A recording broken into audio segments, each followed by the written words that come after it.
और इस चैप्टर के सबसे अच्छे टॉपिक, मतलब कह सकते हैं कठिन टॉपिक पर हैं।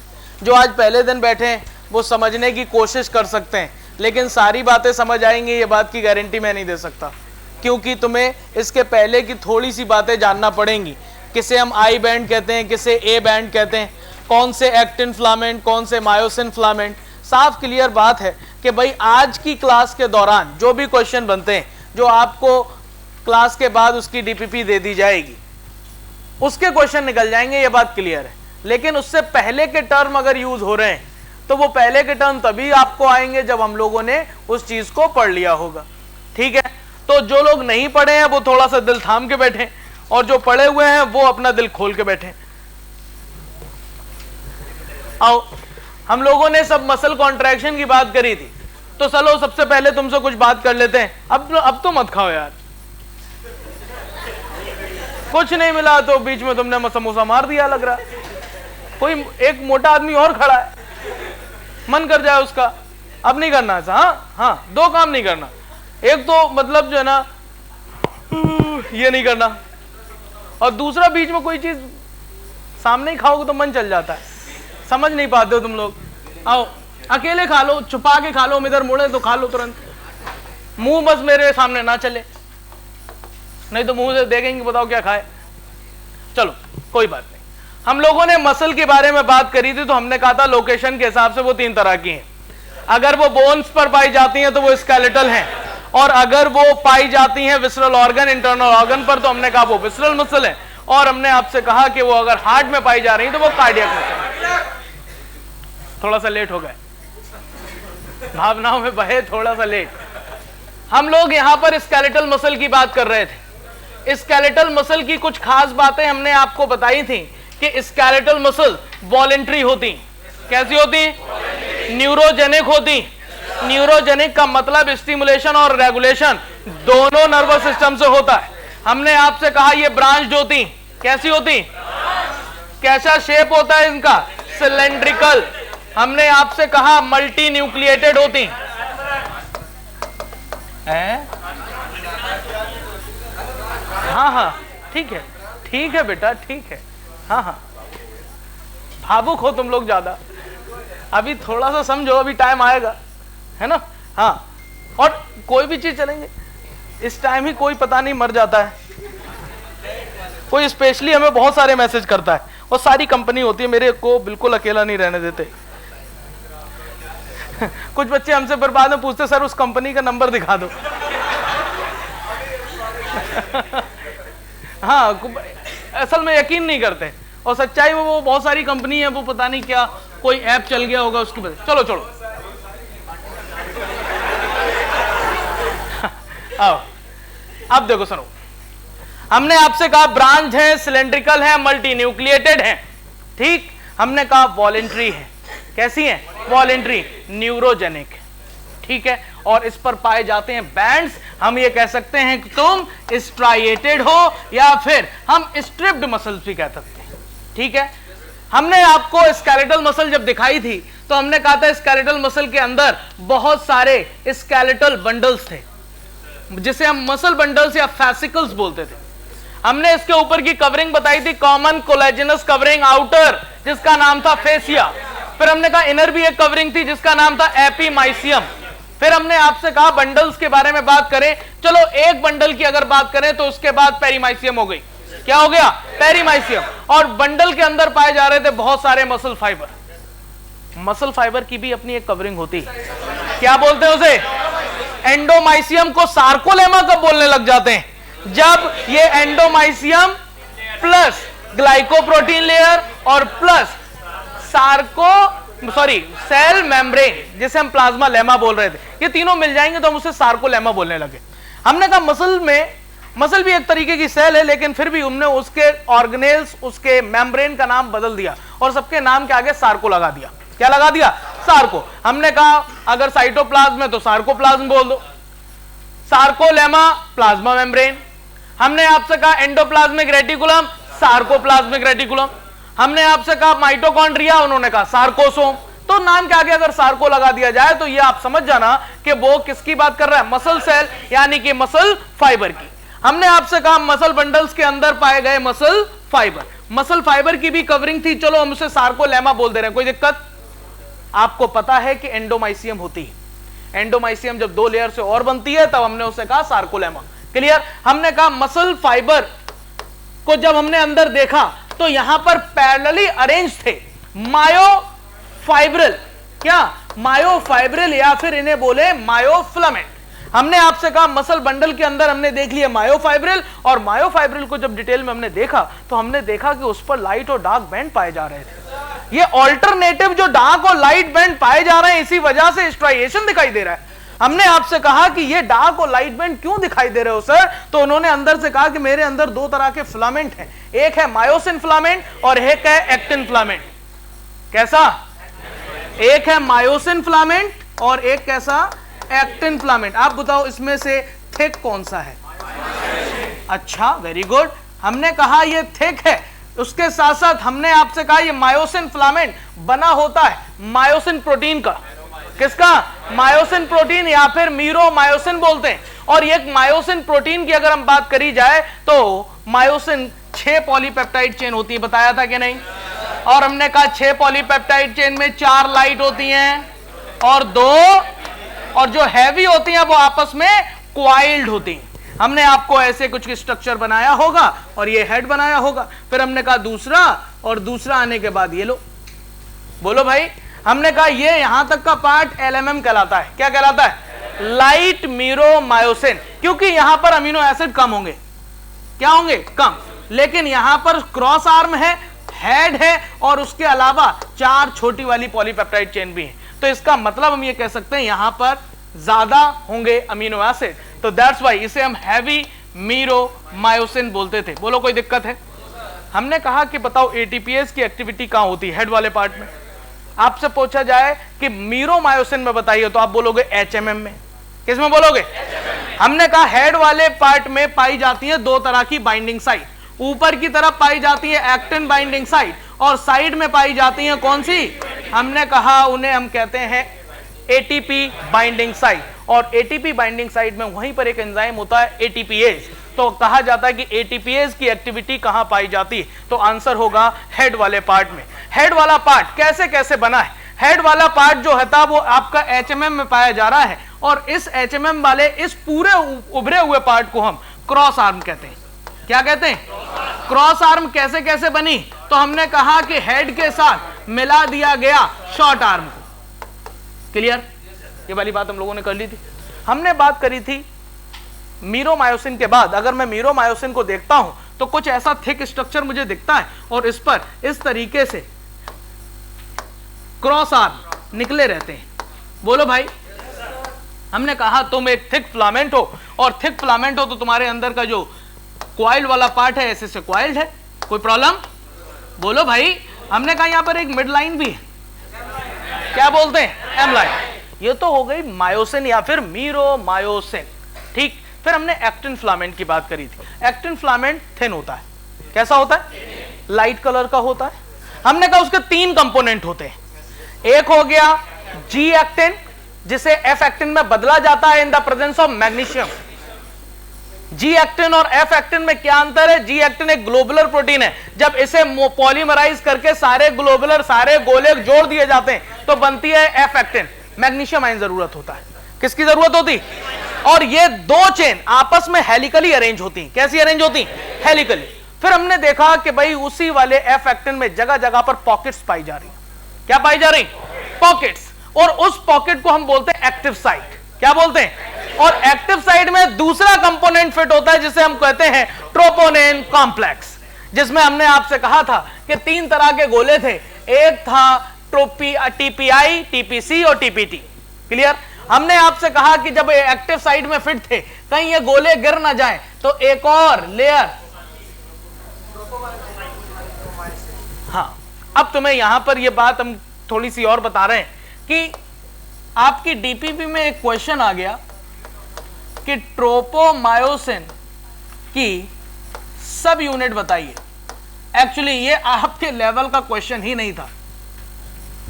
ये क्वेश्चन आपके लेवल का था ही नहीं, क्योंकि वो सिर्फ ये बताते हैं कि ट्रोपोनिन की 3 सब यूनिट होती हैं। ट्रोपोमायोसिन को समझने के लिए आपको प्रोटीन के अंदर के स्ट्रक्चर की ज्ञान होना चाहिए और उसका प्राइमरी, सेकेंडरी, टर्शरी और क्वाटरनरी से बहुत डिटेल वाला होता है।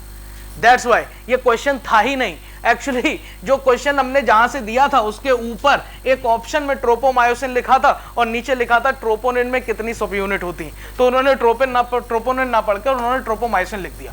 लेकिन चूंकि क्वेश्चन टाइप हो गया तो अब तुम्हें आंसर भी बताना पड़ेगा मुझे।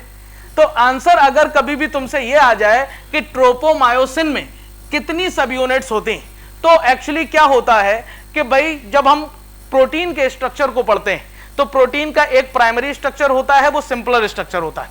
फिर उसके बाद सेकेंडरी स्ट्रक्चर होता है जो क्वाइल्ड होता है। क्या होता है? क्वाइल्ड। और ये सेकेंडरी स्ट्रक्चर दो तरह के स्ट्रक्चर्स होते हैं, एक अल्फा हेलिक्स और एक बीटा प्लेटेड सीट। और अल्फा हेलिक्स को अल्फा हेलिक्स फॉर्म में बनाए रखने के लिए हेल्प करता है वहां पर हाइड्रोजन बॉन्ड। ठीक, जिसने नहीं पढ़ा टेंशन ना ले, थोड़ा सा डिटेल वाली बात चल रही है। एक्चुअली क्या होता है, देखो एक अल्फा हेलिक्स ऐसे गया, एक अल्फा हेलिक्स ऐसे गया और कैसा स्ट्रक्चर है? क्वाइल्ड है। कैसा स्ट्रक्चर है? क्वाइल्ड।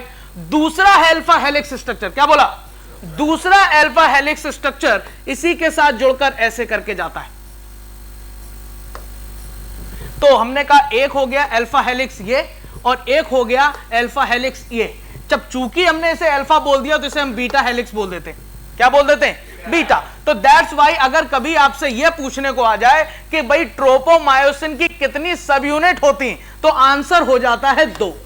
क्या हो जाता है? जिसमें एक होती है अल्फा हेलिक्स और एक होती है बीटा हेलिक्स। समझ गए? और ये दोनों मिलकर वही हमने कहा था कि ऐसे ऐसे करके बना दो, याद आया? एक्चुअली उसका स्ट्रक्चर ये, समझ गए? अब ये बात तुम्हें गलती से ही सही लेकिन पता चल गई। ठीक है, इतनी डिटेल में हम बताते नहीं क्योंकि आपके कोर्स की बात नहीं थी।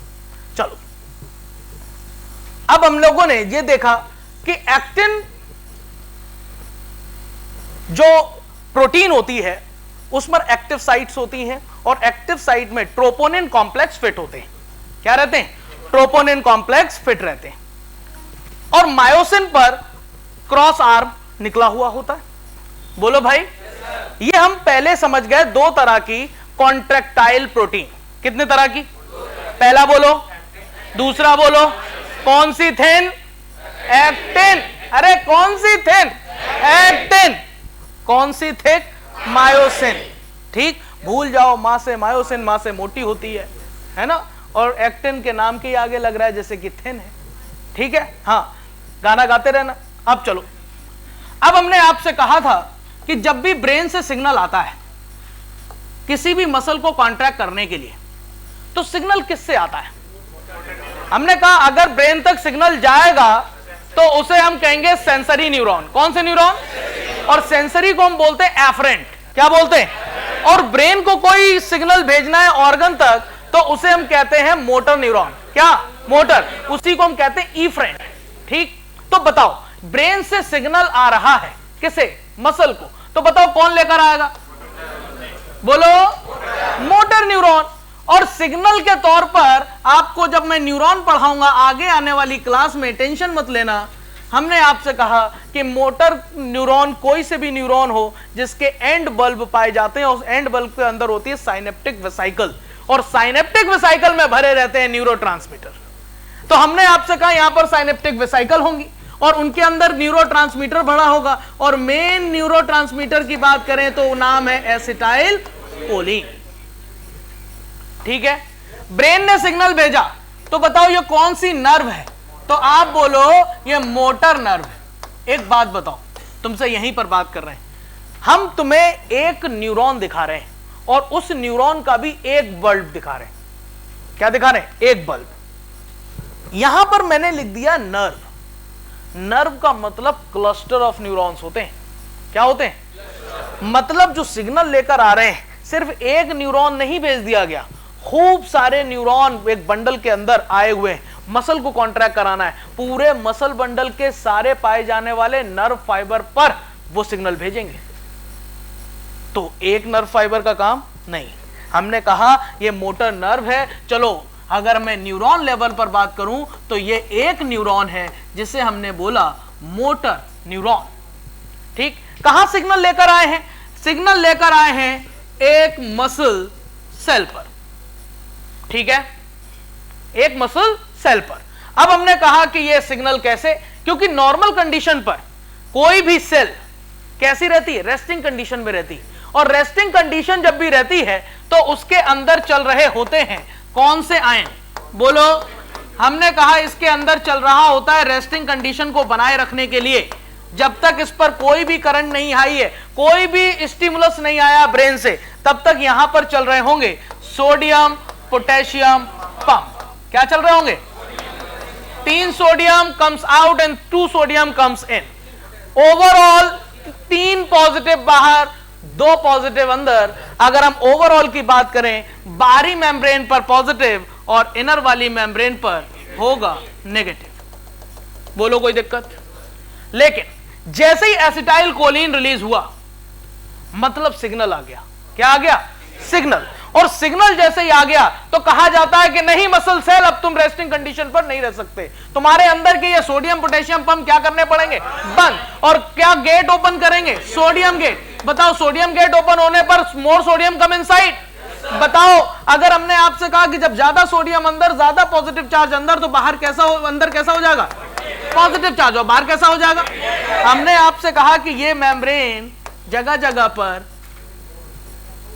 फोल्ड होती, जिसे हम टी ट्यूब्यूल्स बोलते हैं। और टी ट्यूब्यूल्स के डायरेक्ट कंटिन्यूएशन में हमारे पाए जाते हैं, बोलो क्या? Sarcoplasmic reticulum. अब क्वेश्चन आपसे यहीं पर पूछ ले, सेल पढ़ के आए हो? कुछ तो पढ़ के आए होंगे ना। एंडोप्लाज्मिक रेटिकुलम 2 तरह के पढ़ाए थे गुलसब भाई, एक रफ एंडोप्लाज्मिक रेटिकुलम और एक स्मूथ। आपसे पूछा जाए सार्कोप्लाज्मिक रेटिकुलम किस तरह का एंडोप्लाज्मिक रेटिकुलम है, रफ या स्मूथ? अरे बोलो, हमें कैसे पता? हमें कैसे पता है ना? यस सर, हमें पहले बताओ तो। अबे बताने के लिए कुछ नहीं है। यहां पर हमने कहीं राइबोसोम बनाए हैं क्या? रफ सरफेस दिखाई है क्या? अगर राइबोसोम होते तो यहां की हम रफ सरफेस दिखाते।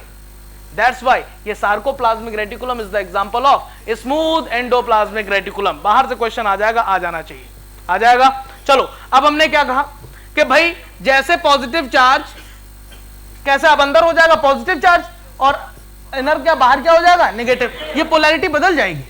तो हमने कहा तुम पॉजिटिव हो जाओगे तो टी ट्यूब्यूल के पास भी पॉजिटिव चार्ज आएगा, और सार्कोप्लाज्मिक रेटिकुलम पर भी पॉजिटिव चार्ज आएगा। और हमने कहा पॉजिटिव चार्ज और ये सार्कोप्लाज्मिक रेटिकुलम जो है ना, वो स्टोर हाउस है कैल्शियम आयन का। पॉजिटिव आयन, पॉजिटिव चार्ज खसक के बाहर आके गिर पड़ेगा। कैल्शियम आयन सार्कोप्लाज्मिक रेटिकुलम को छोड़कर बाहर आ जाए। बाहर आके क्या करेगा सर? बाहर आके क्या करेगा? थोड़ी सी कहानी बताई थी आपको लास्ट टर्न पर। अब कहानी आज यहां से शुरू कर रहे हैं कि चार्ज आ गया है, कैल्शियम आयन फुदक के बाहर आ गए, अब आगे क्या होगा देखते हैं इस एपिसोड में। ठीक, चलो। अब इस एपिसोड में जैसे ही हम पहुंचे तो हमारे पास एक थ्योरी आई, sliding filament theory. Sliding filament theory अकेली ऐसी थ्योरी है जो मसल कॉन्ट्रैक्शन को बेस्ट डिफाइन करती है। कैसा डिफाइन करती? Best define. वो ये कहती है कि भाई मसल कॉन्ट्रैक्शन के दौरान, मसल कॉन्ट्रैक्शन के दौरान मायोसिन फिलामेंट के ऊपर एक्टिन फिलामेंट स्लाइड कर जाते हैं। क्या कर जाते हैं? स्लाइड। हमें सर समझ नहीं आ रहा, चलो बनाते हैं। हमने आपसे कहा कि भाई यहां पर मैं आपको 3 बैंड दिखा रहा हूं। हमने कहा तुम आई बैंड हो, तुम ए बैंड हो, तुम आई बैंड हो। आई बैंड पर पाए जाते हैं एक्टिन फिलामेंट। कौन से फिलामेंट? ठीक है। और हमने आपसे कहा कि डार्क बैंड में पाए जाते हैं मायोसिन फिलामेंट। कौन से? मायोसिन कैसे होते हैं? चलो मैं थिक बना दे रहा हूं, कोई प्रॉब्लम है क्या? बोलो भाई। हाँ, अब आपको यह पता होना चाहिए आई बैंड की मिड लाइन को हम जेड लाइन कहते हैं। ये इलास्टिक फाइबर्स अरेंज होते हैं। हमने कहा यहां पे भी ये अरेंजमेंट होगा। बताओ कौन सी लाइन? इसके बीच में एक कोलेजिनस कवरिंग होती जिसे हम क्या कहते हैं? ये डार्क बैंड जो है इसके दो जोन दिखाई देते हैं। ये डार्क इक्वल डार्क नहीं होता, अनइक्वल डार्क होता है। हमने आपसे कहा कि जहां पर एक्टिन और मायोसिन दोनों होंगे तो ये एरिया ज्यादा डार्क होने वाला है। कैसा? ज्यादा डार्क। और जहां पर सिर्फ मायोसिन होगा वो कम डार्क। और light zone of the dark band कहलाया जाता है एच जोन। क्या? H zone. क्लियर? ये भी ज्यादा डार्क होगा क्योंकि यहां पर एक्टिन और मायोसिन दोनों। ये नॉर्मल कंडीशन है साहब। अगर मैं आपसे कहना चाहूं कि दो जेड लाइन के बीच की दूरी फंक्शनल यूनिट कहलाती है मसल कॉन्ट्रैक्शन की, और इसे मैं कहता हूं सार्कोमियर। ये हम लोग बात कर चुके हैं, है ना? ये क्या है? सार्कोमियर। जो आज पहले दिन क्लास बैठा हुआ है वो इन सब टर्म से थोड़ा सा प्रॉब्लमेटिक होगा, क्योंकि अगर आपको ये टर्म्स नहीं आते तो मसल कॉन्ट्रैक्शन थोड़ा सा आपको दिक्कत करेगा। लेकिन इस बात की टेंशन मत लेना, जल्दी ही हम लोग एक नए बैच में एंट्री करने वाले हैं। मोस्ट प्रोबेबल 18 अप्रैल, मंडे को हो सकता है हम लोग शाम में। 18 अक्टूबर 18 अक्टूबर, भावनाओं को समझो, है ना? हाँ चलो, तो हम लोग जो है ना उस टाइम पहले दिन से क्लास शुरू करेंगे। मतलब हम पहला टॉपिक पढ़ाएंगे जिसमें पढ़ाएंगे cell the unit of life, unit 3, ठीक है? और यूनिट 3 फिर उसके बाद एनिमल फिजियोलॉजी शुरू होगी शुरू से ही उसमें। जब तक तुम्हारे यहाँ वाला कंप्लीट ना हो जाए तब तक वहां पर आते रहना, जैसे ही कंप्लीट हो जाए वैसे लीव देम एंड यहाँ पे कंटिन्यू करना, ठीक है? चलो, हमने कहा कि सर्कोमियर दो जेड लाइन के बीच की दूरी है, दो जेड लाइन के बीच की दूरी। अब एक बात तुम्हें बताते हैं, अगर सार्कोमियर ऐसे, ये क्या है? ये मायोफाइब्रिल है बेटा। क्या है? मायोफाइब्रिल। मायोफाइब्रिल के अंदर जब हमने देखे तो बहुत सारे सार्कोमियर थे। बहुत सारे सार्कोमियर मिलकर बनाते हैं मायोफाइब्रिल। मायोफाइब्रिल बहुत सारे मिलकर बनाते हैं मसल फाइबर। मसल फाइबर बहुत सारे अरेंज होकर बनाते हैं मसल बंडल। बहुत सारे मसल बंडल आपस में मिलकर बनाते हैं मसल बंडल्स। और फिर ये मसल बंडल्स को कोलेजनस कनेक्टिव टिश्यू से कवर कर दिया जाता है और उसे हम कहने लगते हैं मसल। अगर सार्कोमियर की लंबाई कम होगी तो मायोफाइब्रिल की लंबाई कम होगी। अगर मायोफाइब्रिल की लंबाई कम होगी तो मसल फाइबर की लंबाई कम होगी। मसल फाइबर की लंबाई कम होगी तो हम कहेंगे मसल बंडल की लंबाई कम होगी, और मसल बंडल की लंबाई कम होगी तो मसल की लंबाई कम होगी, हम कह देंगे मसल विल बी कॉन्ट्रैक्ट। कैसी? अब अगर ये सार्कोमियर की जो लंबाई कम हुई थी वो फिर से बढ़ जाए तो मसल क्या कर जाएगी? रिलैक्स कर जाएगी, अपनी नॉर्मल पोजीशन पर आ जाएगी या फिर आगे और बढ़ जाएगी? ठीक है, अपनी नॉर्मल पोजीशन पर आ जाएगी। चलो, अब हमने आपसे यह कहा कि भाई सार्कोमियर की लंबाई, मसल कॉन्ट्रैक्शन वाला केस हम कर रहे हैं, दूसरे कलर से हम दिखा दे रहे हैं, ठीक है? गौर करना, हम आपसे एक काम कह रहे हैं कि ये जो आपके व्हाइट वाले फाइबर हैं, एक्टिन फिलामेंट, ये एक्टिन फिलामेंट बढ़कर यहां तक आ गए। कहां तक आ गए? और इधर वाले एक्टिन फिलामेंट भी यहां तक आ गए। ठीक, मतलब हम ये कह रहे हैं कि एक्टिन फिलामेंट मायोसिन के ऊपर स्लाइड कर गए। क्या कह रहे हैं? हमने कहा तुम यहां पर आ गए हो, तुम कहां आ गए हो? कह रहे यहां पर आ गए। तुम कहां आ गए हो? यहां पर आ गए। मतलब कहने की बात यह है कि पहले जो एच जोन यहां हुआ करता था, ये वाला यहां तक एच जोन हुआ करता था, ठीक, वो अब एच जोन कितना हो गया है? कम हो गया है। अब हमने कहा कि जब ये एक्टिन फिलामेंट आगे स्लाइड कर गए हैं तो ये इलास्टिक फाइबर से जुड़े हुए हैं, तो ये इलास्टिक फाइबर भी तो इधर मूव कर जाएंगे। चलो, मूव कर गए। ये वाले जब इधर मूव कर जाएंगे तो ये इलास्टिक फाइबर जो आई बैंड के जो जेड लाइन बता रहे हैं वो भी तो यहां मूव कर जाएंगे। मतलब कहने की बात यह है कि पहले जो सार्कोमियर इतना था, माना हमने 3 सेंटीमीटर का था, माना है ये कितना था? 3 सेंटीमीटर का। अब ये जब यहां खसक गया है तो कंडीशन सिर्फ इतनी ही बची हुई है सार्कोमियर की। हमने कहा घट के ये सार्कोमियर 2 सेंटीमीटर का हो गया, ठीक। सार्कोमियर की लंबाई कम हो गई तो मसल की भी लंबाई कम हो गई होगी, muscle will be contracted. Clear? इस मसल कॉन्ट्रैक्शन के दौरान एक और चीज कम हुई, वो है एच जोन का एरिया। अगर एच जोन का एरिया क्या कर गया है, पहले हमने माना कि तुम यहां से यहां तक की दूरी तुम्हारी 2 सेंटीमीटर थी, जब मसल कॉन्ट्रैक्ट करी तो तुम्हारी यह दूरी सिर्फ 1 सेंटीमीटर की बची है। इसका मतलब मसल कॉन्ट्रैक्शन के दौरान सार्कोमियर की लंबाई कम होती, एच जोन की लंबाई कम होती। और कोई सी लंबाई कम दिख रही है क्या? बताओ, आई बैंड की लंबाई बढ़ेगी या घटेगी? कह रहा बढ़ेगी। आई बैंड की लंबाई बढ़ेगी या घटेगी? हाँ, बीच में मटर ना भुंजाओ, मैं पूछ लेता हूं किसी एक बंदे से, कोई जवाब देना चाहता? हाथ उठाए। हाँ पुजारी, आई बैंड की लंबाई बेटा कम होगी या ज्यादा होगी? आई बैंड हाँ कांस्टेंट रहेगी। कितने लोग इनके साथ हैं?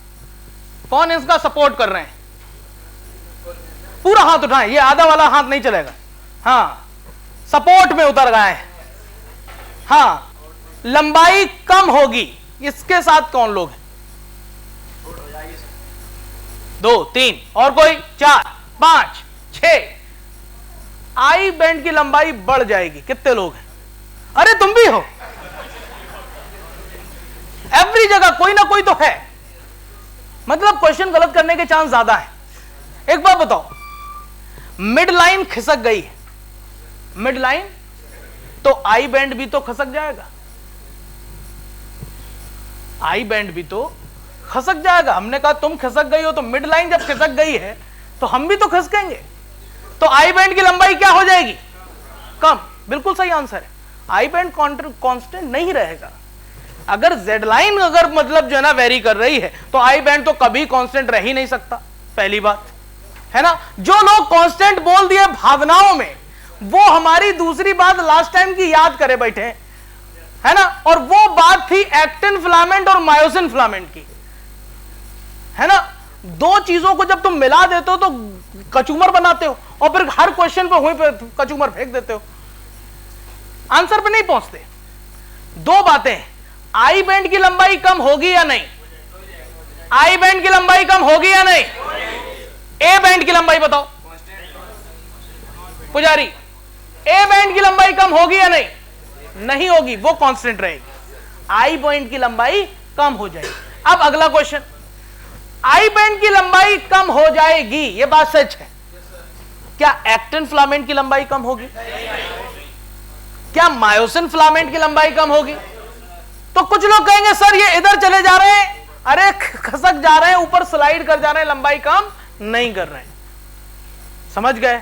तो कहने की बात यह आ गई कि जो पहले 3 सेंटीमीटर का सार्कोमियर था वो 2 सेंटीमीटर का रह गया, और जो 2 सेंटीमीटर का एच जोन था वो 1 सेंटीमीटर का रह गया। तो हम ये कह सकते हैं कि during muscle contraction, muscle contraction के दौरान क्या क्या होगा, सारी बातें यहीं पर नोट करो। पहली बात, लेंथ ऑफ सार्कोमियर, बोलो इंक्रीज या डिक्रीज? सब लोग बोलने चाहिए, मुंह में दही नहीं जमा के बैठ जाना। लेंथ ऑफ सार्कोमियर बताओ, लेंथ ऑफ एच जोन बोलो डिक्रीज। अटक गए हैं, है ना? कोई एक जाके उन्हें इन्फॉर्म कर देना कि हम अटक गए। तीसरा, लेंथ ऑफ आई बैंड बोलो डिक्रीज। बताओ चौथा point, length of A band बोलो। समझ आ रहा है? क्वेश्चन हो जाएंगे, कोई दिक्कत तो नहीं होगी। चलो पॉइंट पढ़ते हैं। ठीक, पॉइंट पढ़ते हैं, पहले बनाना बाद में हम कह देंगे।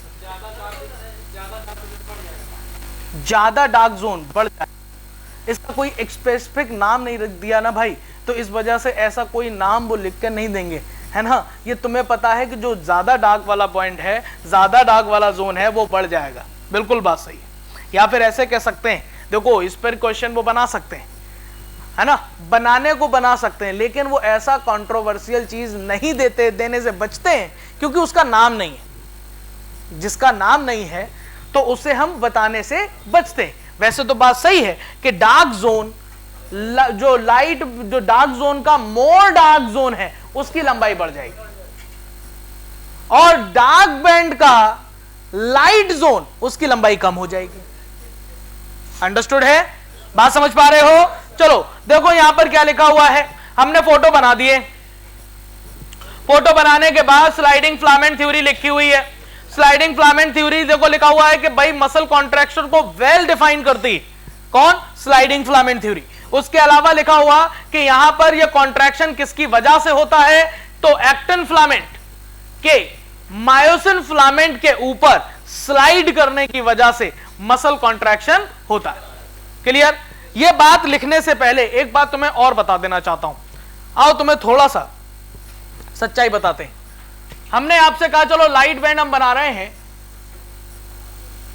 हमने क्या किया है, यहां पर बना दिए हैं एक्टिन फिलामेंट, व्हाइट कलर के बना रहे हैं, ठीक है।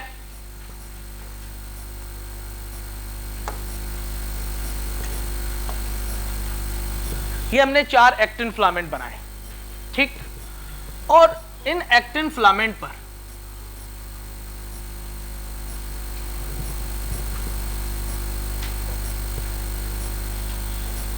बहुत दिनों बाद सीखने को मिलता है हमें।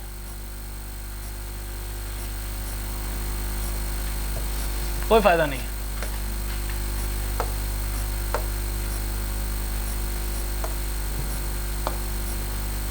सर ये क्या बना रहे हैं आप, हमें समझ नहीं आ रहा। अरे वाह,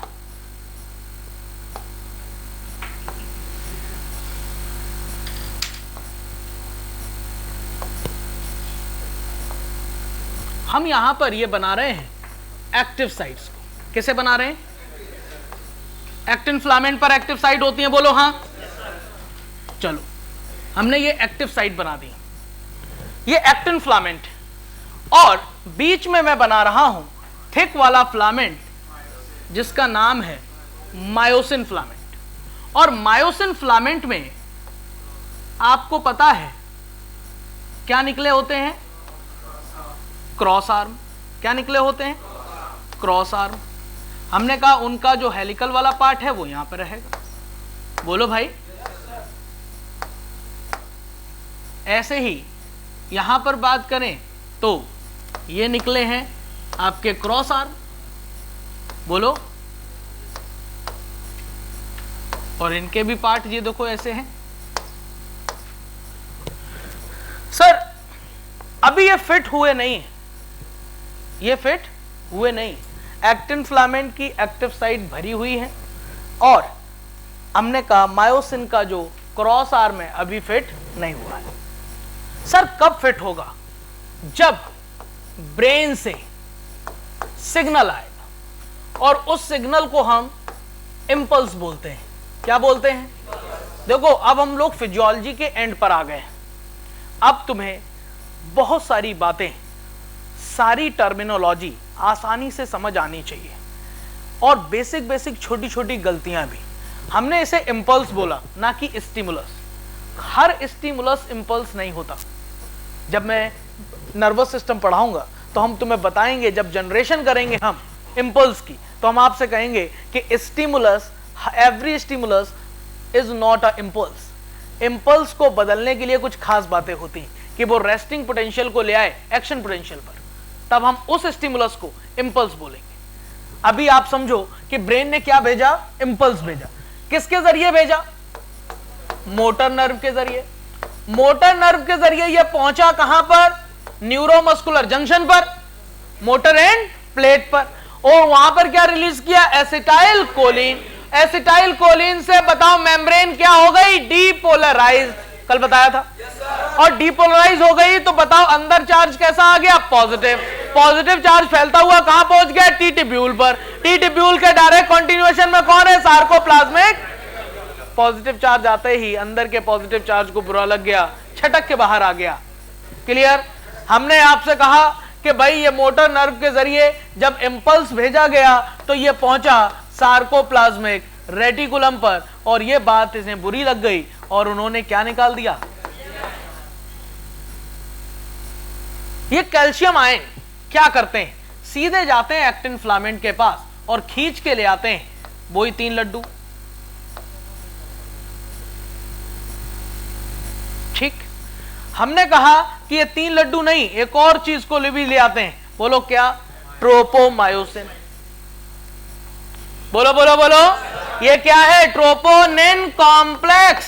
और ये क्या है? ट्रोपोमायोसिन। इसे क्या कर देंगे? बाहर। और जब ये बाहर कर दिए जाएंगे तो आप बताओ, जैसे ही बाहर दे कर दिए गए तो भाई साहब तुम कुदक के यहां पर क्या बना लो? यहां पर क्या बना लो? Actin myosin complex. क्या बना लोगे? इसी को बोलते हैं एक्टोमायोसिन कॉम्प्लेक्स या फिर क्रॉस ब्रिज फॉर्मेशन। क्या बोलते हैं? Cross bridge formation. अब बताओ, इन मायोसिन के जो हेड वाले पार्ट हैं वो एक्टिन के पॉकेट साइड, एक्टिव साइड में क्या हो जाएंगे? फिट। यहां वाले यहां पर फिट हो जाएंगे। बोलो बोलो ना भाई। अब जब ये यहां पर आके फिट हो गए तो आपको एक बात और पता है। वो क्या पता है? वो ये पता है कि ये लोग एक ही डायरेक्शन में मूव करते हैं। तुम इधर मूव करो, तुम इधर मूव करो, तुम इधर मूव करो, तुम इधर मूव करो, तुम इधर मूव करो, तुम इधर मूव करो, तुम इधर मूव करो, तुम इधर मूव करो। ओवरऑल ये एक्टिन फिलामेंट इधर की तरफ मूव कर जाएगा। ये वाला किधर कर जाएगा? इधर की तरफ। ये किधर कर जाएगा? इधर। और ये किधर कर जाएगा? इधर। लेंथ क्या हो जाएगी? किसकी? अबे सार्कोमियर की, एच जोन की, आई बैंड की। एक बोलोगे क्या? 3 बोल सकते हैं। ए बैंड बिकम्स कौन? ए बैंड में कोई चेंज, कोई भी फिलामेंट की लेंथ में कोई चेंज, लेकिन पावरफुल अगर कॉन्ट्रैक्शन होगा तो कौन सा जोन गायब हो सकता है? एच जोन गायब, मतलब डिसअपियर हो सकता है। क्लियर बात? कोई प्रॉब्लम? तो ये बात समझ आ गई। नीचे हाशिया दिया है, दिया है, उसे बीच से लाइन खींचो। एक तरफ ये फोटो बनाओ और दूसरी तरफ जो हमने बात लिखवाई थी वो नोट करनी। सुनो, समझो बात को। नीचे वाला हाशिया है, उसे ऐसे करके बीच से कट कर दो। कर दिया है ना? ये वाला फोटो बनाओ, ये वाला फोटो बनाओ, और फिर इधर वाले साइड पर हम लिखेंगे मसल कॉन्ट्रैक्शन के दौरान क्या हो रहा है। वो 4-5 बातें लिखनी। बनाओ। ये उसी में रहते हैं, सार्कोप्लाज्म में। जब मसल रिलैक्स करेगी तो ये कैल्शियम आयन कम कर दिए जाएंगे, ये एक्टोमायोसिन कॉम्प्लेक्स रिलीज कर दिया जाएगा और वहां पर ट्रोपोनिन और ट्रोपोमायोसिन दोबारा से फिट हो जाएंगे। अभी तो हमने मसल कॉन्ट्रैक्शन बताया, अभी थोड़ी देर बाद रिलैक्सेशन भी बता देंगे। हाँ हाँ, नहीं रोके? हाँ बिल्कुल रोक देंगे, तभी तो इनहिबिटरी का है। हाँ, ये ट्रोपोनिन और ट्रोपोमायोसिन अगर नहीं हटेंगे तो मसल कॉन्ट्रैक्शन हो ही नहीं पाएगी। तभी हमने कहा मसल कॉन्ट्रैक्शन के लिए इनहिबिटरी प्रोटीन किसे कहते हैं? तो वो नाम होगा आपकी ट्रोपोनिन कॉम्प्लेक्स एंड ट्रोपोमायोसिन। और कौन हेल्प करेगा? तो 2 नाम होंगे। नाम बोलो। एक होगा एक्टिन और एक होगा मायोसिन। बुकलेट मिली तुम्हें बेटा? क्यों नहीं मिली? तो क्या हुआ? तुमसे कहा था कि ऑफिस जाके ले लो। रुको, बनाओ।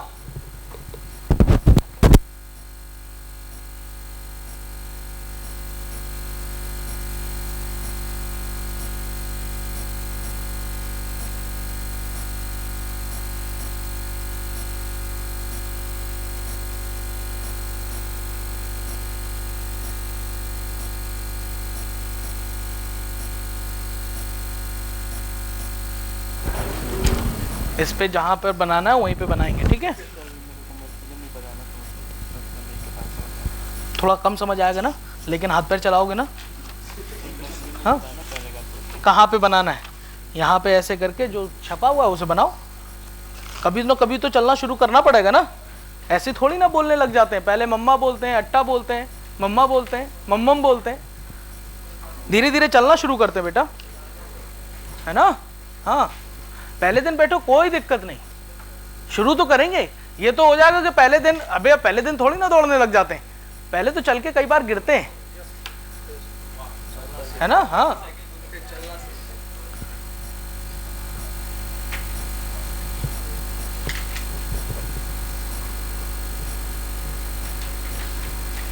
बनाया बेटा, बोलो ये क्या बनाया बे, क्या बनाए हो? अच्छा, बनाओ बनाओ। इस वजह से बनवाते हैं जिससे तुम्हें थोड़ी बहुत यादें बनी रहे, नहीं तो लाइनों में तो बहुत कुछ लिखा हुआ है और वो याद नहीं रहते। बच्चा पांडे जी, यादव जी, अच्छा ठीक।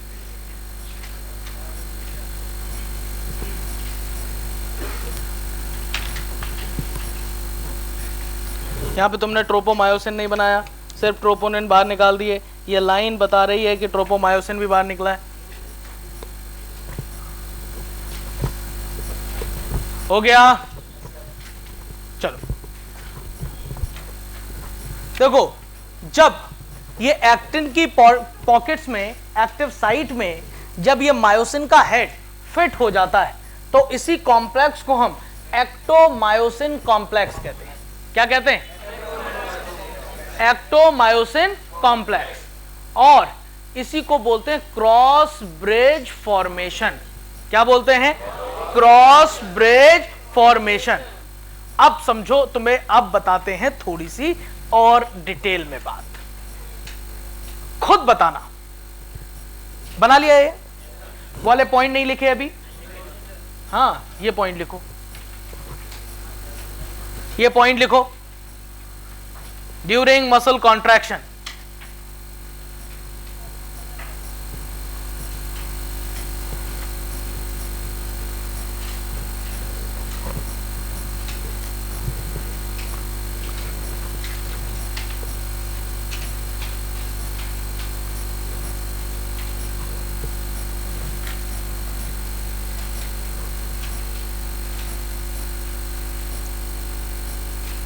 ठीक है।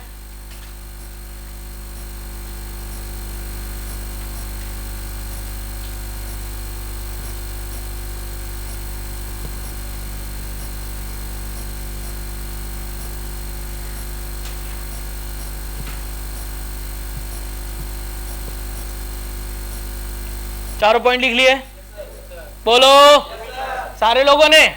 अच्छा एक बात बताओ,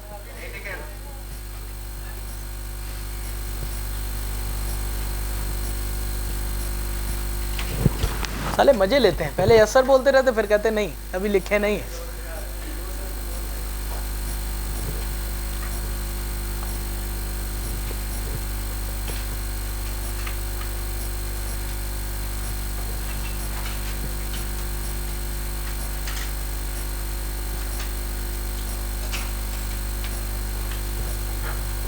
समझो, एक बात समझो, एक बात बताओ कि ये चारों काम जो लिखे हुए हैं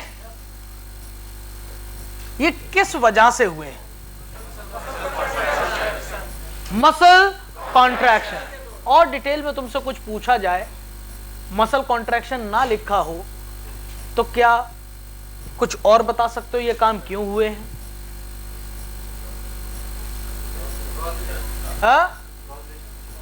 क्रॉस ब्रिज फॉर्मेशन ना, ना डीपोलराइजेशन ना, डीपोलराइजेशन से ये सारे काम हो जाते हैं। हमने तुम्हें करंट दे दिया और मसल कॉन्ट्रैक्शन मतलब जो है ना डीपोलराइज्ड मेम्ब्रेन हो गई, तो क्या मसल कॉन्ट्रैक्शन करोगे? हमारी मर्जी है तो करेंगे, नहीं तो करंट भेजते रहो, हम नहीं कर रहे। बिल्कुल उसी तरीके से मच्छर काट रहा है, मच्छर क्या काट रहा है? मच्छर आपको काट रहा है, आपका इंपल्स जा रहा है और ब्रेन भी सिग्नल भेज रहा है, पी लेना तो कितना पिएगा?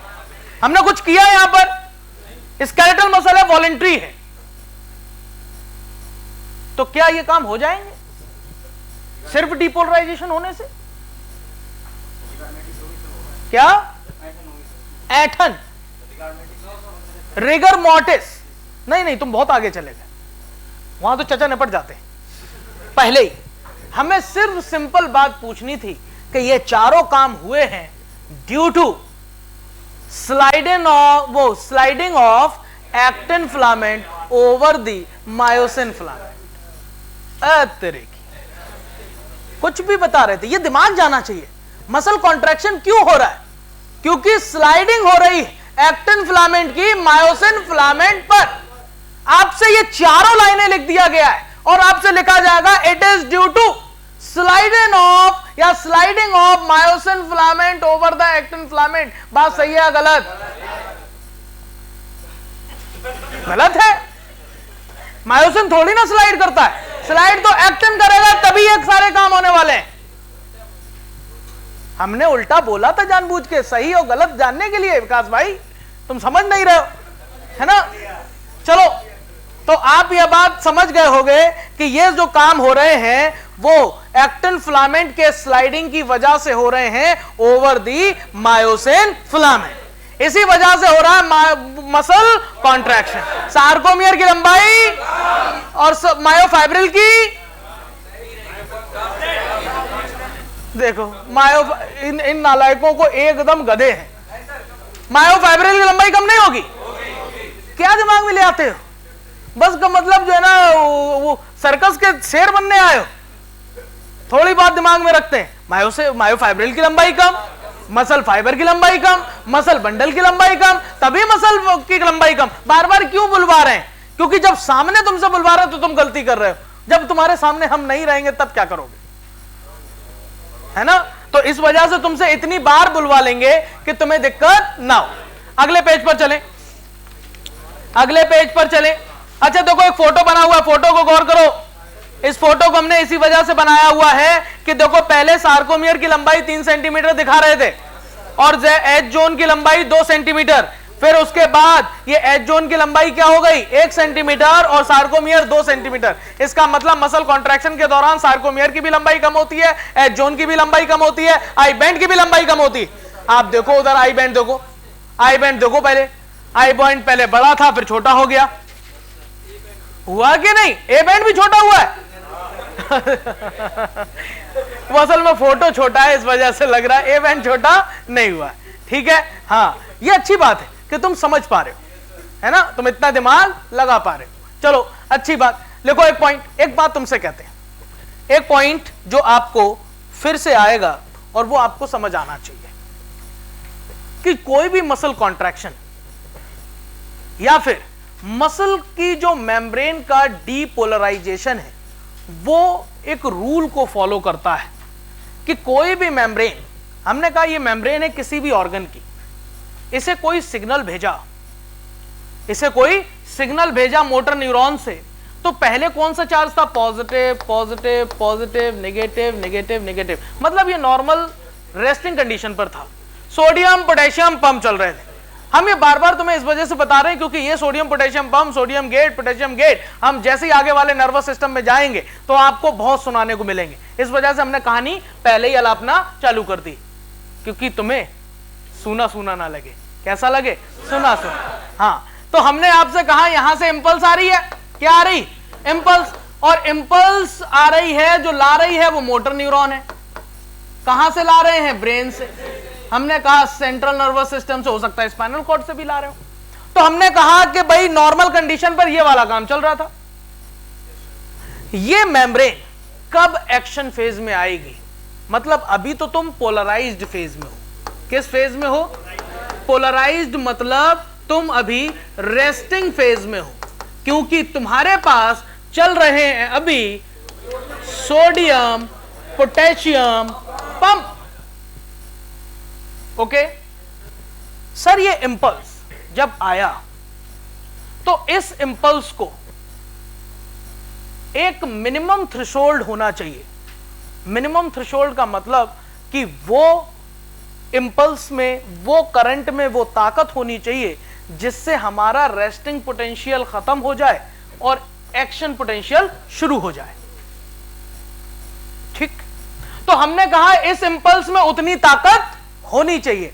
अगर उतनी ताकत नहीं है तो मसल कोई भी मेम्ब्रेन अपनी रेस्टिंग फेज में ही रहेगी, रेस्टिंग फेज में ही, वो एक्शन फेज में, और आपकी बॉडी को पता नहीं चलेगा कि कोई स्टिमुलस, कोई भी सिग्नल मिला है। मतलब मेम्ब्रेन की डीपोलराइजेशन फॉलो करते हैं एक रूल को जिसे हम कहते हैं ऑल और नन लॉ। क्या बोलते हैं? इससे देखा था एक साइंटिस्ट जिसका नाम था बॉर्डिच, इसी वजह से इसे बॉर्डिच लॉ भी कहते हैं। सर ये इन्होंने ये बताया कि कोई भी मेम्ब्रेन को डीपोलराइज या एक्शन फेज में होने के लिए उसे थ्रेशोल्ड पोटेंशियल तक पहुंचना जरूरी है, वरना वो स्टिमुलस इंपल्स में नहीं बदलेगा, वरना वो स्टिमुलस स्टिमुलस ही रहेगा। जैसे तुम्हें बताते हैं, जैसे आपके जेब में पर्स रखा है और कोई पीछे से कोशिश कर रहा है, धीरे धीरे निकाल रहा है कि वो स्टिमुलस इंपल्स में ना बदल जाए।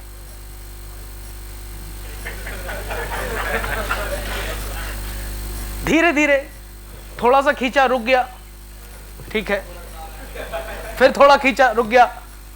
अगर जैसे ही उसने थोड़ी सी तेजी करी और यहां का स्टिमुलस इंपल्स में बदला तो ही तुरंत अच्छा तड़ातड़। मतलब अब तुम किस फेज में हो? एक्शन फेज में। किस फेज में हो? मतलब कहने की बात यह भी है कि भाई ये स्टिमुलस का करंट जो तुम्हें स्टिमुलस दिया जा रहा है वो इतना होना चाहिए कि वो उसके रेस्टिंग पोटेंशियल को, कौन से पोटेंशियल को? रेस्टिंग पोटेंशियल को बढ़ाकर वो नॉर्मल पोटेंशियल या फिर थ्रेशोल्ड पोटेंशियल पर पहुंचा दे। किस पर पहुंचा दे? फिर थ्रेशोल्ड पोटेंशियल पहुंचकर एक्शन पोटेंशियल में अपने आप बदलता जाएगा। फिर तो तुम एक्शन लगाते ही जाओगे। यहां तक तो पहुंचाना जरूरी। अगर ये यहां तक नहीं पहुंचा, माना इसका भाई रेस्टिंग पोटेंशियल -70 मिलीवोल्ट है। कितना? -70 मिलीवोल्ट। गौर करना, ये बढ़कर अगर -50 मिलीवोल्ट नहीं हुआ तो ये थ्रेशोल्ड पोटेंशियल तक नहीं पहुंचा। इसका मतलब वो मेम्ब्रेन डीपोलराइज एक्शन फेज में नहीं आएगी। और अगर ये -51 तक भी, कुछ लोग, हमें पता है तुम लोग बायोलॉजी से, -70 से अगर -50 जा रहे हैं तो भाई साहब बढ़ रहा है।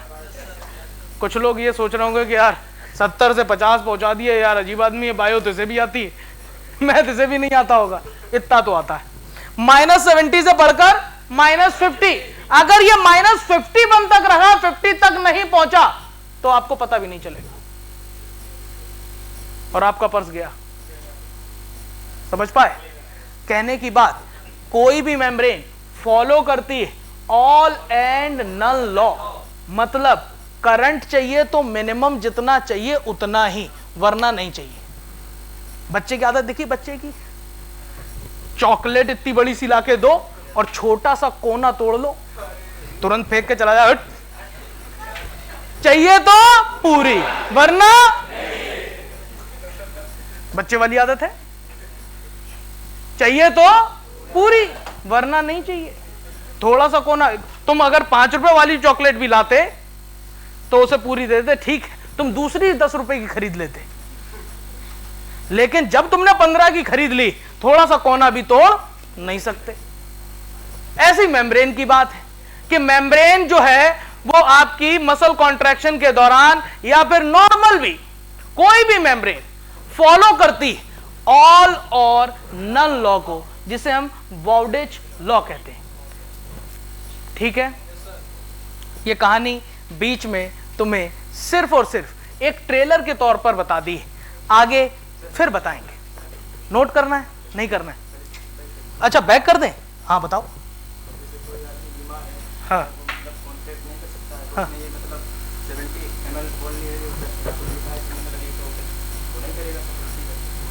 देखो दो चीजें हमने जो भी केस बता रहे हैं वो नॉर्मल के बता रहे हैं। तुम उन चचा के बता रहे हो या तो वो कोमा में है या उन्हें कोई दिक्कत है ना। हमने क्या बताया नॉर्मल आदमी के बाद, और नॉर्मल आदमी के बाद के हम पर्स चुराने की बात कर रहे हैं। जो चचा वेंटिलेटर पे लेटे हुए हैं, हिला डुला नहीं पा रहे, वो पर्स रख के क्या करेंगे। देखो बात तो देखो, मैं ये नहीं कह रहा कि तुम्हारे क्वेश्चन का जवाब नहीं दे रहा, तुम्हारे जो क्यूरोसिटी है वो दूसरी तरह की है। ये एक नॉर्मल कंडीशन है, वो एक एबनॉर्मल कंडीशन है, और उस एबनॉर्मल कंडीशन के लिए बहुत सारे फैक्टर्स लागू होते हैं। उसमें सिर्फ यही नहीं है कि भाई सिग्नल गया तो क्यों रिसीव नहीं किया, क्यों फंक्शनल नहीं हुआ, क्यों वो कोमा में है, क्या सो रहा है, क्या उसकी नींद से आपका ब्रेन का जो कॉन्ट्रैक्शन जो हुआ उसका मतलब जो है ना सिग्नलिंग है, उसमें कोई अफेक्शन तो नहीं है, किसी ने हाथ बांध तो नहीं दिया है कि वो सिग्नल आगे नहीं जा पा रहे हो। बहुत सारी कंडीशंस है। तो जो इस तरीके के जो डाउट्स आते हैं वो क्लास वाले नहीं होते, वो क्लास के बाहर वाले होते हैं, क्यूरोसिटी वाले। और वो क्यूरोसिटी वाले हम खूब आराम से बताते हैं, मजा आता है मुझे बाद में बताने, बाद में पूछा करो, है ना। हाँ, थोड़ी सी मुझे डॉक्टरी अपनी याद आ जाती। चलो अब हम आपसे ये बात कह रहे हैं कि एक पॉइंट लिखो हाशिए में।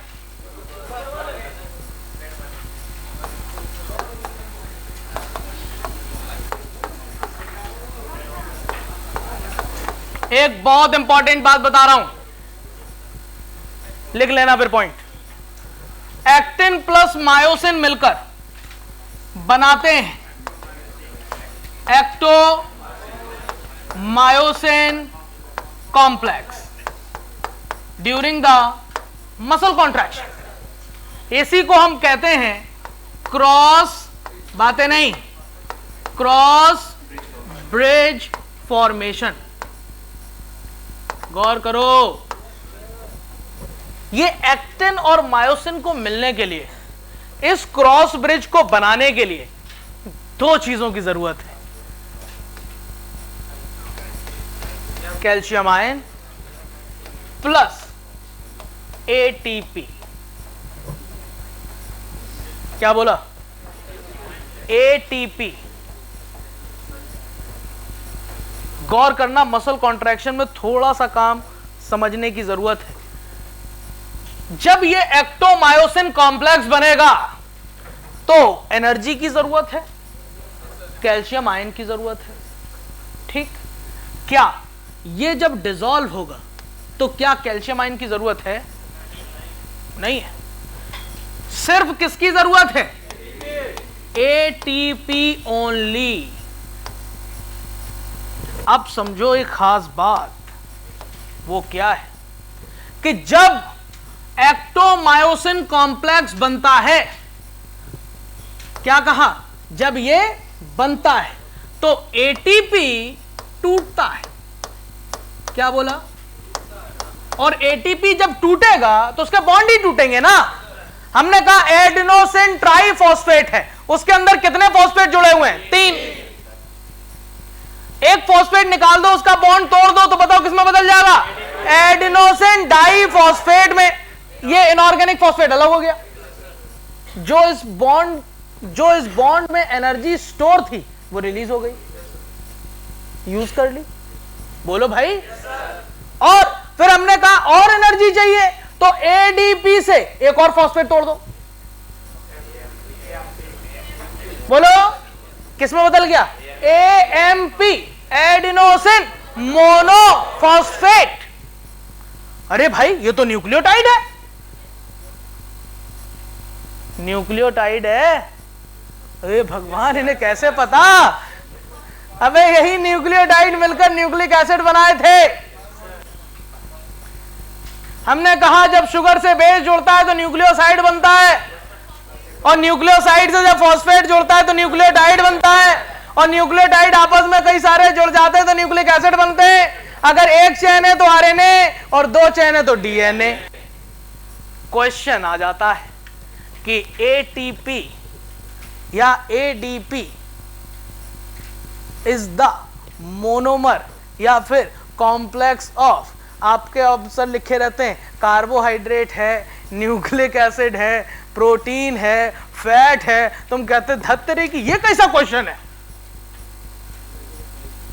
ये कैसा क्वेश्चन है? अरे यस, ये न्यूक्लियोटाइड डेरिवेटिव है, और न्यूक्लियोटाइड डेरिवेटिव है तो हम कह सकते हैं न्यूक्लियोटाइड ही मिलकर न्यूक्लिक एसिड बनाते हैं, part of the nucleic acid. समझ गए? रिलेट करना आना चाहिए। तो हमने आपसे कहा कि एटीपी जब टूटेगा तो किसमें टूटेगा? एडीपी और इनऑर्गेनिक फॉस्फेट क्या हो जाएगा? तभी एनर्जी दे देगा। क्या बन जाएगा? एक्टोमायोसिन कॉम्प्लेक्स। तो एक बात बोलो, इस कॉम्प्लेक्स को बनाने के लिए एटीपी की जरूरत होती है, या फिर हम कह सकते हैं जब एटीपी टूटता है तो यह कॉम्प्लेक्स बनता है। एटीपी जब टूटता है तो यह कॉम्प्लेक्स बनता है, और अब ये कॉम्प्लेक्स टूटेगा तो एटीपी जुड़ेगा। अब हमने कहा तुम यहां पर एटीपी जुड़ जाएगा। कैसे भैया? देखो, हमने कहा क्रॉस ब्रिज का फॉर्मेशन, अब जो मसल कॉन्ट्रैक्ट हुई थी उसे रिलैक्स होना है। कोई भी मसल, गौर करो, कोई भी चीज अगर रिलैक्स हो रही तो एनर्जी का यूज नहीं कर रही। एनर्जी का यूज, कॉन्ट्रैक्ट करेगी तो एनर्जी का यूज कर रही है। अगर वो रिलैक्स हो रही है तो एनर्जी का यूज, मतलब वो पैसिव प्रोसेस है। कैसा प्रोसेस है? अब बताओ, ये क्रॉस ब्रिज का फॉर्मेशन टूट रहा है, इसका मतलब मसल क्या हो रही है? रिलैक्स। एटीपी की जरूरत बता रहा है, लेकिन वो बस दिखाने के लिए है, यूज नहीं करेगा। यूज। अब अगला जब मसल कॉन्ट्रैक्शन होगा तो तुम यहां जुड़े रहोगे, पैसे जेब में रहेंगे तो समोसा दिखेगा, खा लोगे। बात समझ गए? जब समोसा खाया तो पैसे तुमने तोड़ दिए। अब अगला समोसा जब हमें खाना है तो पैसे हम जेब में रख के चलेंगे, जहां समोसा दिखा वहीं पैसे निकाल के तोड़ दिए। नहीं समझ पाए? ये एटीपी को यूज नहीं कर रहा है, यहां पर सिर्फ एटीपी को बाइंड करता है, और अगला जैसे ही मसल कॉन्ट्रैक्शन होगा फिर साला तोड़ के एनर्जी दे देगा। कैल्शियम से कहेगा तुम निकालो, हम हेड फिट कर रहे हैं, और हम मूव कर जाएंगे। मसल क्या हो जाएगा? कॉन्ट्रैक्ट। गौर करो, एटीपी जब टूटेगा तो ये क्रॉस ब्रिज का फॉर्मेशन होगा, और जब ये क्रॉस ब्रिज टूटेगा तो एटीपी जुड़ेगा। ये टूटेगा तो ये जुड़ेगा, ये टूटेगा तो साला ये जुड़ेगा। समझ गए? मतलब फिर से सुनो, एटीपी जब टूटता है तो क्रॉस ब्रिज का फॉर्मेशन होता है, जब क्रॉस ब्रिज टूटता है तो एटीपी जुड़ता है। क्या करता है? जुड़ता है। समझ गए? नहीं समझे? थोड़ा सा प्रॉब्लम आ गई। लाइनें अभी जब पढ़ोगे तब क्लियर हो जाएगा, नहीं तो वो लाइनें एनसीईआरटी की सबको इतनी बुरी तरह से डराती हैं कि समझ नहीं पाते। समझे? चलो आप देखो, sliding of activity filament of cross bridge formation लिखा है क्या? बोलो। हाशिया में पहले ये लिखो, ऊपर वाला हाशिया खाली होगा, लिखो, तब बताएंगे।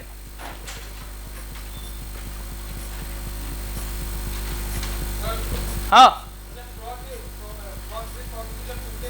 हाँ हाँ, ये एटीपी जब बनेगा तो कैसे बनेगा?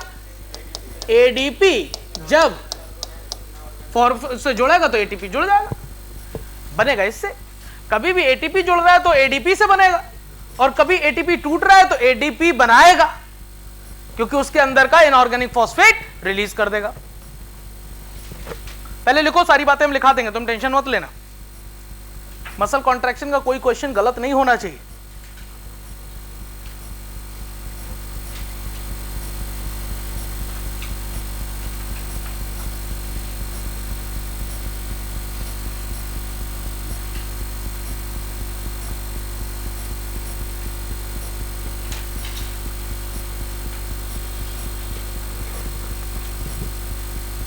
इसे एक और तरीके से भी हम बोल सकते हैं।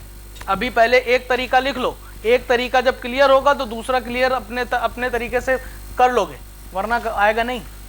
समझ पाए?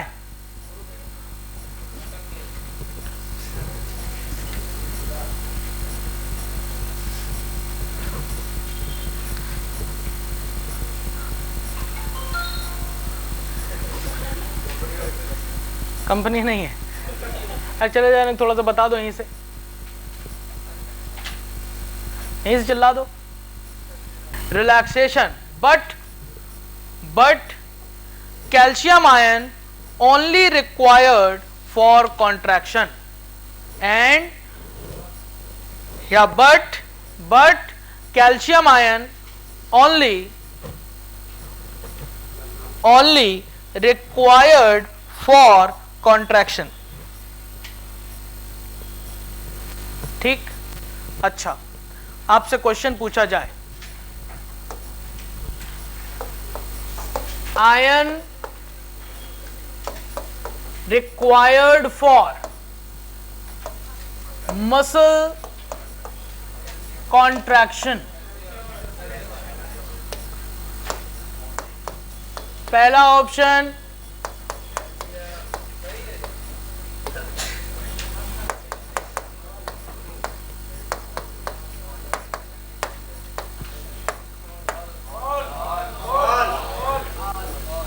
रटने वाले क्या लगाएंगे और कहेंगे पेपर बहुत सरल था।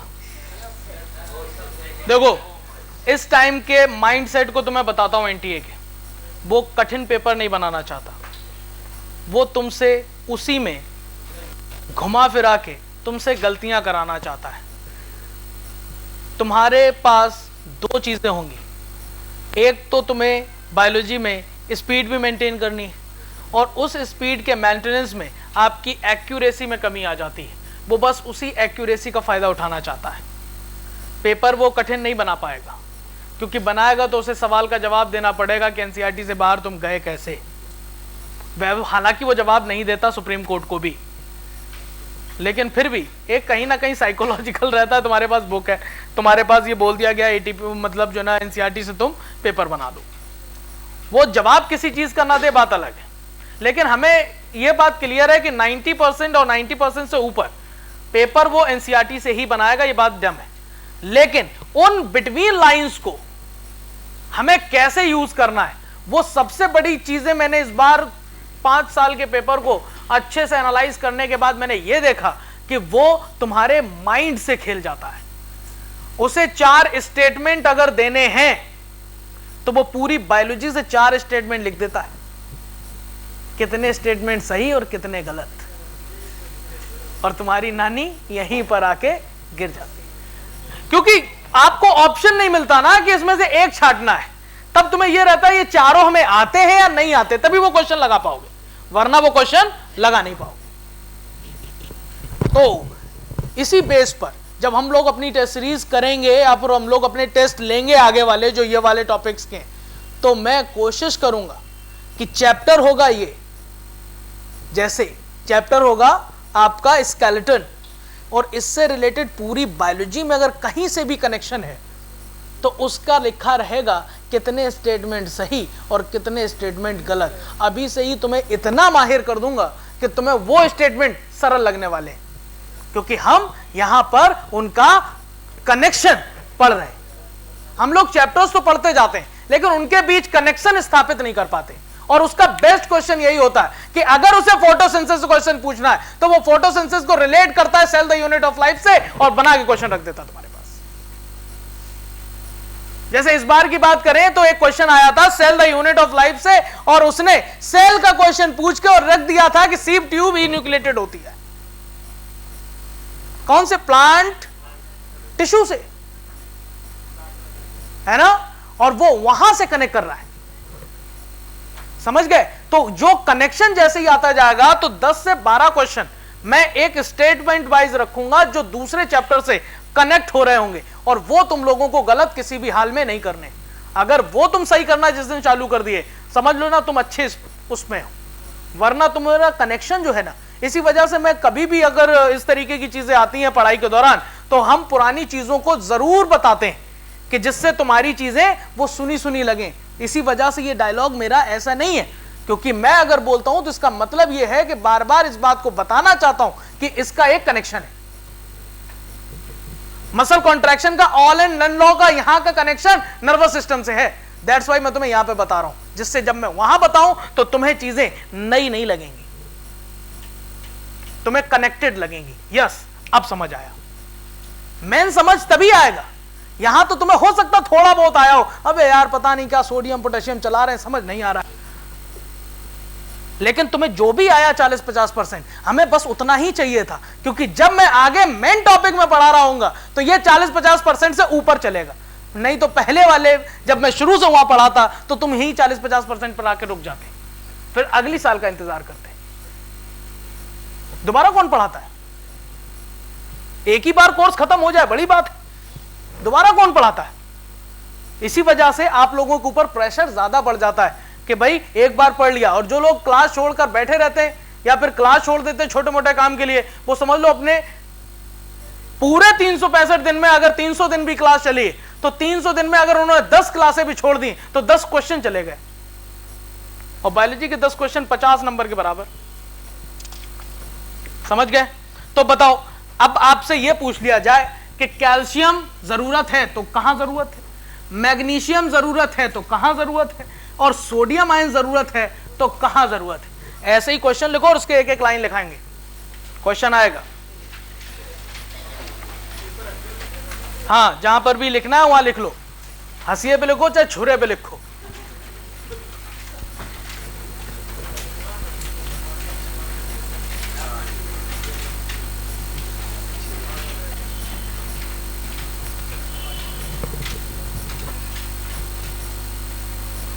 कल से हम लोग हड्डियां तोड़ना शुरू करेंगे।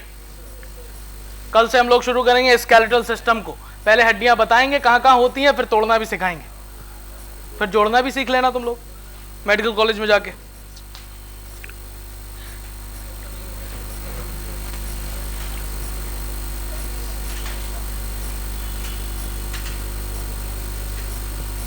कैल्शियम का आगे डैश लगा के लिखो,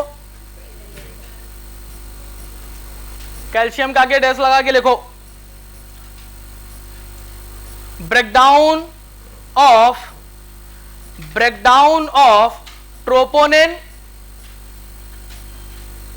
breakdown of troponin and tropomyosin complex, breakdown of troponin and tropomyosin complex, वही रख दिया एंड वाले पे। ट्रोपोनिन एंड ट्रोपोमायोसिन कॉम्प्लेक्स किस पर लिखे? ये कैल्शियम पर। मैग्नीशियम पर लिखो activation of actin, activation of actin, और ब्रैकेट में हम चाहेंगे तुम लिख जरूर देना, जी एक्टिन से बदलेगा एफ एक्टिन में, और इसके लिए कौन जरूरत होता है? Magnesium ion. ये मैग्नीशियम आयन कई जगह बताऊंगा मैं। एक जगह मैग्नीशियम आयन तुम्हें बता चुका हूं जब राइबोसोम पढ़ाया होगा, जब सब यूनिट ऑफ राइबोसोम मिलकर कंप्लीट राइबोसोम बनाती, मैग्नीशियम की जरूरत होती। मैग्नीशियम जहां जहां पर आता जाएगा मैं तुम्हें बताऊंगा जरूर। और फिर जब पहुंचूंगा मिनरल न्यूट्रिशन में तो सारे मिनरल्स खोद खोद के बाल नोच नोच के पूछूंगा। अभी तुमने मेरा दूसरा रूप नहीं देखा, वो तब जब हम तुम्हें मैक्सिमम चीजें बता लेंगे, और जब तुम वहां तक नहीं पहुंचोगे तो बाल काट के आओगे लेकिन जाओगे एंकर बन के, है ना। चलो आगे देखो, सोडियम पे लिखो, सोडियम लिंक रिएक्शन। हाँ, जब आपको पढ़ाएंगे, जब हम क्रेब्स साइकिल के आगे एसिटाइल कोला एंजाइम बनाएंगे पायरुवेट एसिड से, बताएंगे मैग्नीशियम वाले। हाँ, पहुंच रहे हो सही। हाँ, मेंटेनिंग ऑफ या maintaining the action phase, maintaining the action phase oblique depolarized phase of muscle cell, maintaining the action phase oblique depolarization of muscle cell, muscle cell। कोई प्रॉब्लम? बोलो, परेशानी? आओ, एक फोटो और मिल गया होगा आगे। मिल गया क्या? अभी कैसे मिला? अभी तो मिलेगा।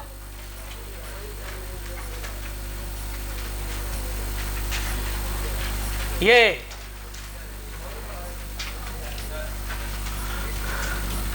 वाला फोटो आप मुझे बताओ, इस फोटो में क्या अब सारी चीजें साफ समझ आ रही हैं?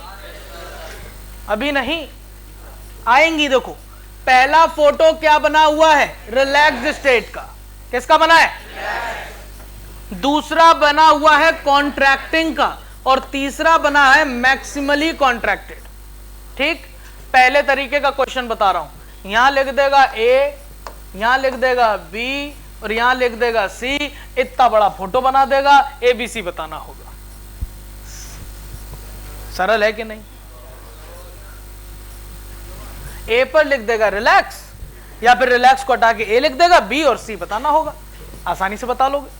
ठीक, जब इस तरीके से रट लोगे, जब इस तरीके से रट लोगे, तो वो यहां पर लिख देगा बी, यहां लिख देगा ए, यहां लिख देगा सी, और तुम रिलैक्स, कॉन्ट्रैक्टिंग, मैक्सिमम देखोगे, पहला ही ऑप्शन मिलेगा और लगा के चले आओगे ए बी सी। तुम कहोगे यस, वो तुमने लगाया था। ये नहीं देखे कि यहां साले अब सी लिख दिया उसने। माइंड से खेलेगा। समझ पा रहे हो? अब समझो, रिलैक्स कंडीशन है, तो आपको ये वाला बैंड, गौर करो, ये यहां से यहां तक ए बैंड है, कोई प्रॉब्लम? और ए बैंड में गौर से देखो, यहां से यहां तक देखो, ये क्या है? A band. ठीक, थिक फिलामेंट भी दिख रहा है, थिन फिलामेंट भी दिख रहा है, और ये वाला जोन एच जोन दिख रहा है। ठीक, अब देखो, अगला ए बैंड शुरू हो रहा है, तो उसके बीच में उन्होंने बताया कि ये है आई बैंड। क्या है? ये वाला क्या है? I band. ये भी क्या है? I band. ठीक, और आई बैंड के मिड इलास्टिक फाइबर की जो लाइनिंग होती है, उसे हम कहेंगे जेड लाइन। इसे हम क्या कहेंगे? सार्कोमियर। ठीक, अब यहां से अगला देखो, तो हमने कहा तुम ए बैंड हो, तो तुम्हारा ये एच जोन है, ये जेड लाइन है, ये दूसरा सार्कोमियर है। बोलो, रिलैक्स स्टेट में कोई प्रॉब्लम नहीं है। अब दूसरा फोटो देखो। दूसरा फोटो देखने पर आपको यह लग रहा होगा कि ये वाली लेंथ कम हो गई। देखो देखो देखो ना बेटा यार, ये लेंथ क्या हो गई? मतलब आई बैंड कम हो गया है। जेड की दूरी यहां से देखो यहां आ गई, मतलब हम कहेंगे कि ये जेड लाइन, ये सॉरी सार्कोमियर क्या हो गया है? डिक्रीज। एच जोन भी जो यहां पर ज्यादा था वो क्या हो गया है? कम। ठीक, ऐसे ही आगे देख लो, आगे भी यही काम हुआ है। तो ये कंडीशन कैसी है? कॉन्ट्रैक्टिंग की। लेकिन एक बात जो उसने कभी नहीं बोली, उसने वो बात फोटो में बोली है। हमने आपसे कहा मैक्सिमम जब कॉन्ट्रैक्शन होगा, जब एच जोन डिसअपियर हो सकता है। लिखी नहीं है कहीं, एनसीईआरटी पढ़े हो भी कहीं लिखी? अब जब देखो मैक्सिमली कॉन्ट्रैक्टेड हुआ, तो देखो आई बैंड देखो कितना और छोटा हो गया, हुआ छोटा। और आप देखो ये वाले एक्टिन फिलामेंट्स वाले इसके ऊपर चढ़ गए, ये डार्क बैंड अब दिख ही नहीं रहा, वो सॉरी लाइट जोन अब दिख ही नहीं रहा होगा। समझ गए? और हमने आपसे कहा जब ये एच जोन पूरा गायब हो जाएगा तो एक सार्कोमियर ये दिख रहा है और एक सार्कोमियर ये दिख रहा है, टू सार्कोमियर देखो उन्होंने यहां बना दिए। लंबाई देखो पहले ये थी, फिर ये हुई, फिर ये हुई। ये रिलैक्स कंडीशन है, ये कॉन्ट्रैक्टेड है, ये समझ गए? हाशिए में पॉइंट जाके लिखो। है ऊपर वाला हाशिया फुल हो गया, डब्बे के इधर उधर लिखो। अरे यही लिखिए, यहां हाशिया जिसका नहीं भरा है वो डब्बे का अगल बगल लिख ले, जिसका भर गया वो कहीं पे भी लिख ले, वहीं लिखो। लिखो ड्यूरिंग